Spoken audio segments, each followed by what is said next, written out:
16.1 Roles, Responsibilities and Skills of a Coach, James Boxford.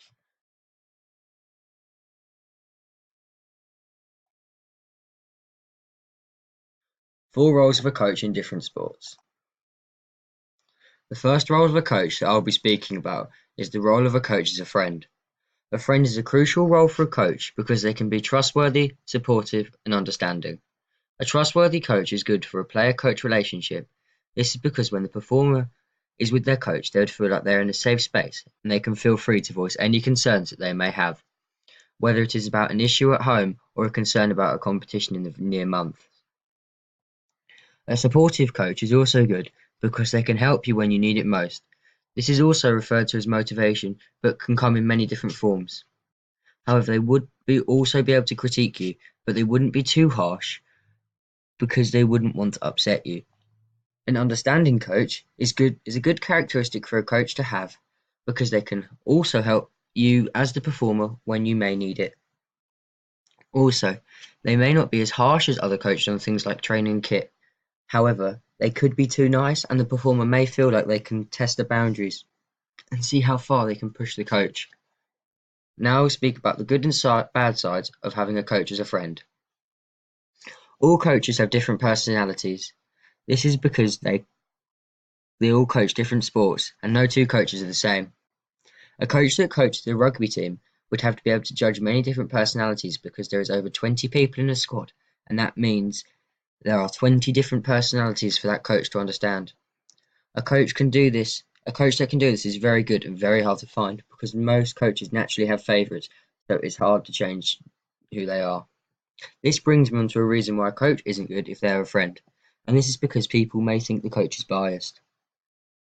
This would mean that the people the coach is friends with would get into the squad for a match day a lot easier you'd expect.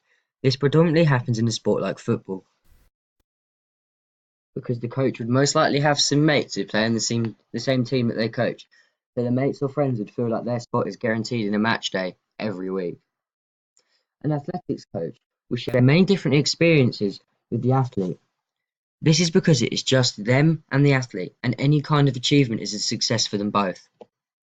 This could be anything from the athlete setting a new personal best or even winning a medal. This is important for a coach as a friend to celebrate these things because they matter to the performer.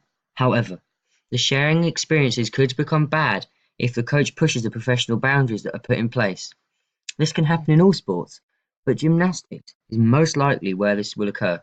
This is because the coach spends a long time with the gymnast, and gymnastics is a very hands-on sport because the coach has to help guide the gymnast so they don't become injured. This could lead to the coach possibly liking the performer more than they should, which puts both the coach and the performer in a compromising position that they never should be in. A swimmer is most likely to have a coach that encourages, motivates, and supports them. This all fits under one big umbrella, and that is a supportive coach. All of these terms are used to describe your idealistic coach, and swimmers need this kind of idealistic coach because swimming consists of early wake-ups, long sessions, and even longer travel times to and from competitions. So by having a coach that supports you, they will make you realise that all of the early wake-ups and the long sessions and even longer travel times for competitions has been worth it towards one common goal, and that is success. However, when a coach has lots and lots of people in the squad, they can struggle to motivate everyone individually, so they can become very forceful and try to get everyone thinking towards the same common goal. This is most common in American football. This is because you have at least two different parts to a team, defence and offence, and even there is someone designated to kick the football and even people who protect the football kicker. With so many people to deal with, the coach must somehow manage this and keep everyone motivated and be friendly with everyone when he can. The next role of a coach that I'll be speaking about is that as a coach, as a role model. A role model is another good role for a coach to have to lead towards a good player-coach relationship. So, what is a role model? Well, a role model is someone who is idolised, someone who knows the sporting system, and someone who has experience within professional sports. If a coach is idolised by their players, they automatically have more respect because the players would want to be like them in any way they can. Also, if a coach has been through the sporting system, they know what it takes to succeed. And if they are experienced in this and they're experienced in the sporting area, so they have the information that the performers or players may need to work off. A coach is good for motivation because if a Colts football coach is someone who may have been a good player for a club, then the children would feel more motivated to do well. This is because they would look at the coach, also the player or ex-player, like they're an idol, which means the children would be more motivated to do well and try and show that person who they are and what talent they have. However, an ex-professional who is coaching a basketball team may have certain expectations of the team that they are coaching. This is because they may feel like their talent should be put to good use, and this is done by teaching the best of the best, rather than a bunch of people who have never played at a high enough standard for that coach to feel satisfied. A role model coach would set very good examples for the performers. This applies to a sport like cricket. This is because when cricketers train, they need a lot of kit with them to practice, and when they play their games, they can be a very long way away. Therefore, if a coach turned up to training on time, wearing and bringing the correct kit, it would set a good example for the players to follow. The coach would then also try to be early for games, even before the designated meet time, so that they are ready to help the players prepare physically and mentally for the challenge ahead. A coach can set good examples like I explained. They can also set bad examples. They can do this by showing inappropriate behaviours towards another player, another coach, a spectator, or an official. If a coach who was coaching children's netball acts like this, the players may think this is acceptable to do this when a call goes against them, and they would not learn the correct way to deal with a bad decision. If the coach acted in a manner that was deemed to be illegal, they'd be teaching the children things that should never be taught, and it puts the children and others around the coach in a bad situation because they would have been taught this inappropriate behaviour, and they think that this is correct and this is what should be done in that certain situation. The third role of a coach that I'll be speaking about is the role of a coach as a trainer. A trainer is a crucial role for a coach to have because they need to know what they're doing, and if they don't, then they really shouldn't be coaching, in my opinion. A trainer will always aim to help the performer reach their potential and more because they are employed and are able to do this. A trainer must always be specific to what they are coaching in. This allows for more time focusing in on what needs to be done rather than just generalized coaching. In an ideal world, a trainer would also be highly qualified and know everything about the sport and possibly an ex-professional. But this would mean that they're one of the best in their chosen field of work, and they probably wouldn't be they'd only be coaching professional sporting. But if this was the case, it allows for the performers to have more time focusing on what needs to be learnt because the coach is aware of what they are weak in and what they are struggling in, and this is why a trainer is a very good way for a professional coach to have. A coach to trainer would help coach specific elements of a sport. For example, in cricket, there's a specific coach for each element of the game. There's a coach for batting, bowling, and field. This allows for the main coach who picks teams and decides schedules and other matches to focus on doing things like that rather than having to help the team in generalised coaching. For example, say there was a player who dropped a few catches and made silly errors whilst they were fielding in a recent game. The fielding coach would take them aside in the training session and help them by doing more drills that they should focus on. So this could be, I think, using a catching ramp to help them catching whilst they're in a designated fielding position.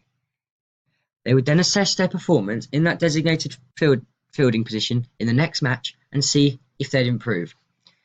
If they had improved, the fielding coach would keep doing the same drills repeatedly until it becomes second nature. This is because the performer would only have been able to retain 25% of the memory of doing the drills that they have practiced in the week before.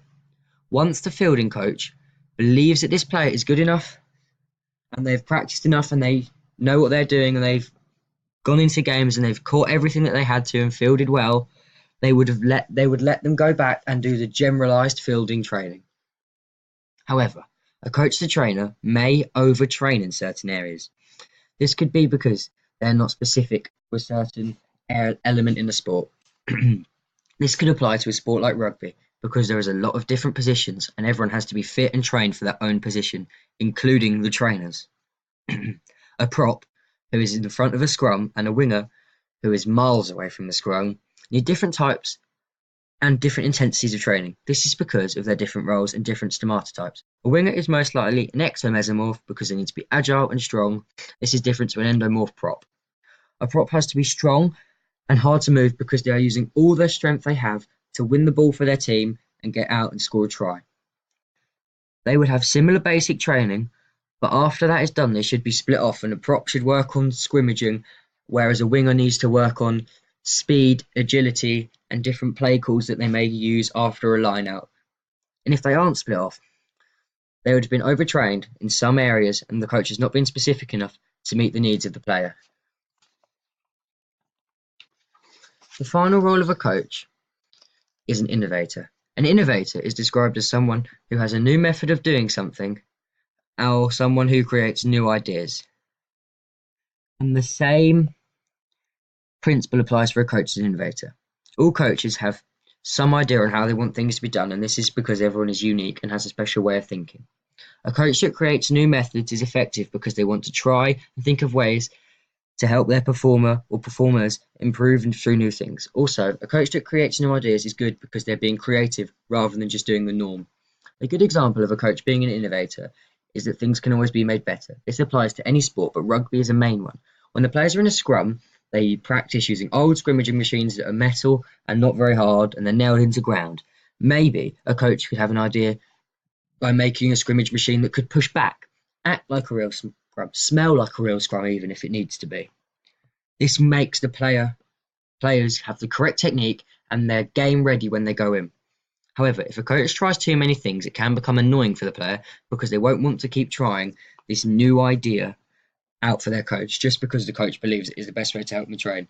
If a player becomes irate with the coach due to the constant changing of methods, the relationship between the pair becomes sour and they wouldn't be able to continue coaching and training. This could apply to a sport like tennis because the coach and the player, are very close all the time and it's just those two training. Many footballers have something called CPD, continued professional development. This is innovative because the player can keep improving whilst they're still working towards their common goal of keep improving, scoring goals, say, passes and things like that. And an innovative coach would notice this and help them allow them to do that. In athletics, some new methods may be expensive because they have many different parts to it.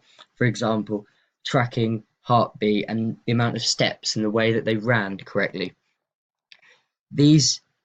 So implementing these new ideas could cost a lot more than just slow motion video so they can see, or just a normal regular, say, Fitbit tracker that can just track a heart rate. So a player may not, or coach may not have the funding to do this. So sometimes an innovator can be a weakened role. Thank you.